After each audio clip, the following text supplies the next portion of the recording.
আপু জামাই বিদেশে থাকে, এমন একটা রেসিপি দাও যেটা দেখে আমি তৈরি করে জামাইয়ের কাছে পাঠাতে পারি। সে মিষ্টি খাবার খেতে ভীষণ পছন্দ করে। তো ভাবলাম এইটাই বানিয়ে দেওয়া যায়, আর এটা কিন্তু খুব সহজে বানিয়ে দিতে পারেন। একদিন বানিয়ে দিলে 6 মাস পর্যন্ত রেখে খেতে পারবে। এরকম ছোট ছোট কৌটায় ভরে দিবেন, কাজের ফাঁকে ফাঁকে একটু করে খাবে আর আপনার কথা মনে করবে। আসলে এরকম একটা রেসিপি, এটা ছোট বড় সবাই খুব পছন্দ করে। যেহেতু এটা 6 মাসের মতো রেখে খাওয়া যায়, তাই একটু বেশি করে বানিয়ে দিবেন। আপুর জন্য আজকের রেসিপি। এখানে আমি কিছু বাদাম নিলাম, আর বাদামগুলোকে অল্প আঁচে ভেজে নিতে হবে 2-3 মিনিটের মতো। এরই মধ্যে কিন্তু বাদামটা সুন্দরভাবে ভাজা হয়ে যাবে। এরকম রেসিপিগুলো আসলে সবাই খুব পছন্দ করে, তো মাঝে মাঝেই চেষ্টা করি আপুদের রিকোয়েস্টের ভিডিওগুলো করে দিতে। আর যে আপু এই রেসিপিটা চেয়েছেন, জানি আজকে খুব খুশি হবেন। আর এরকম রেসিপি হাজব্যান্ডকে পাঠালে সে খেয়ে কিন্তু ফিদা হয়ে যাবে, কারণ এটা খুবই মজার, মুখে দিলেই একটা অন্যরকম ফিল আসবে।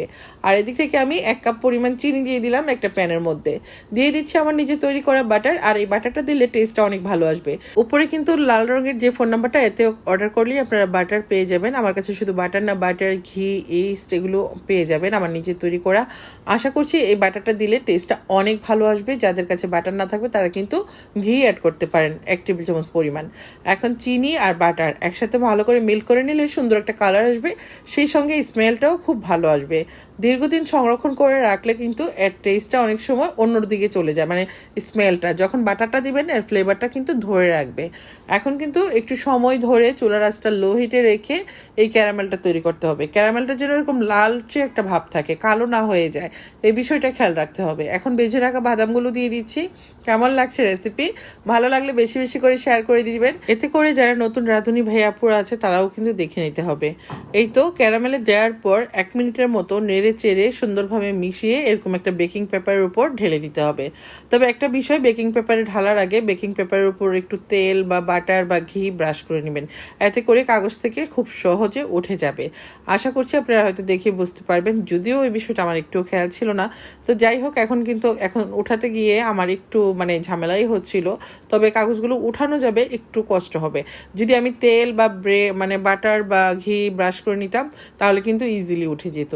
তো যাই হোক, এখন আমি কাগজগুলো তুলে নিয়েছি, এখন ভেঙে নিচ্ছি। দেখুন কতটা ক্রিস্পি হয়েছে। এই বাদামের টানাটা খেতে কিন্তু অনেক মজা। যখন ছোট খিদা লাগে তখন এক টুকরো বাদাম টানা খেয়ে 1 গ্লাস পানি খেলেই কিন্তু পেট ভরে যাবে। আর এই নাস্তাটা বানিয়ে আপনারা কিন্তু 6 মাসের মতো কৌটায় করে রেখে দিতে পারবেন।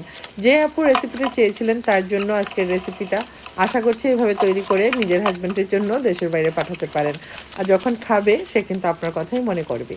আসলে প্রিয়জনদেরকে মজার মজার খাবার খাইয়েই কিন্তু হাতে রাখা যায়, কিডনি দিয়ে হাতে রাখা লাগে না, যদি সে আপনাকে পছন্দ করে।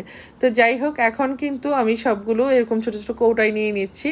যেহেতু একটা কৌটায় রাখলে দেখা যায় যে এক রুমে রাখতে হয়, আমি একটা আমার বাচ্চাদের রুমে রাখবো, একটা আমার রুমে রাখবো, সেই জন্য কিন্তু এরকম 2টা কৌটায় রাখলাম। রাতের বেলা দেখা যায় অনেক সময় ক্ষুধা লাগে বা যে কোনো সময়, তখন কিন্তু এক টুকরো নিয়ে খেলে আর একটু পানি খেলে মনে হয় যে অনেক কিছু খেয়ে ফেলেছি। আর বাদামটা স্বাস্থ্যের জন্য অনেক বেশি ভালো, যদিও চিনিটা অনেকে খেতে চান না। তো যাই হোক, তৈরি করে ফেললাম খুবই মজার বাদাম টানা।